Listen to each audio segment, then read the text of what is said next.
As you bring up those promos and the car rides, what's your process? Are you a pen and paper person, or are you a verbalize and just keep those lines and things in your head and then start putting line after line together and building the memorization kind of thing? Look, 9 times out of 10, I would come up with the rhymes for the city, and then I would just kinda flow the rest of the way, so I wasn't a pen to paper guy. I did come up with words that would rhyme or something that reminds me of that city.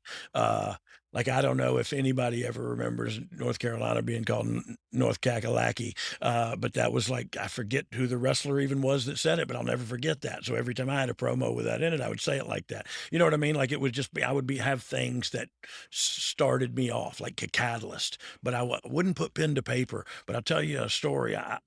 John Cena's probably the best promo guy I've ever seen, and Mhm. he was very much pen to paper, and he was spend a lot of time with pen to paper with a writer, and coming up with this stuff that's I mean, it's legendary, you know what I mean? And so it makes me think like, man, and John also was like big on his t-shirts and making sure they got new ones coming out at this time. And you know what I mean? Like he was a smart businessman.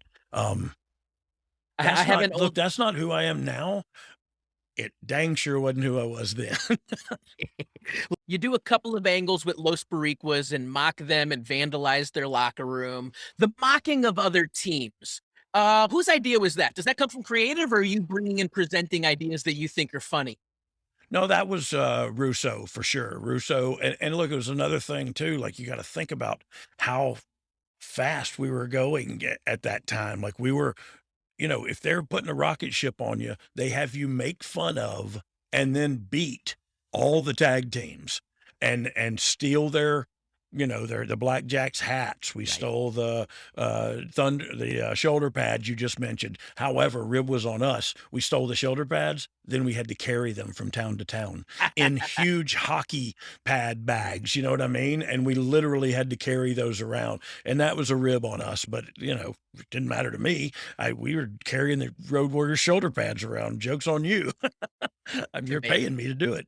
And that becomes checked baggage at that point, because I would Yes. love to just see that De go through TSA security and definitely checked pulled out of a baggage. bag.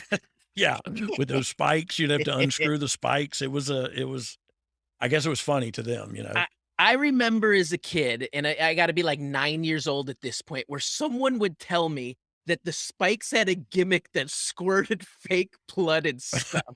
And I Well, remember as a kid hearing this, and you look at the clip and you'd be like, "There's no way!" And he's just spiked in his head and stuff. But yeah, yeah, no, you literally those are sharp as crap and metal, and, my kids have pictures with them on and everything, because it was the Road Warrior shoulder pads, you know?